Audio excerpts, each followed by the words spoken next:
consecutive twice, okay, and this overall operation will be C3 square, okay, and that should be equal to C3 bar. C3 bar means you have C3 bar means that is 120 degree rotation, one time 120 degree rotation about anti-clockwise rotation, okay.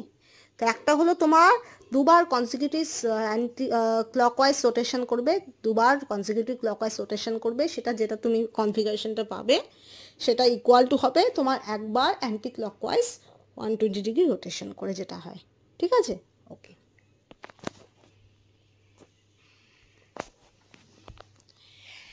এবার আমরা চলে আসবো character table, ওকে। Character table কীরকম হয়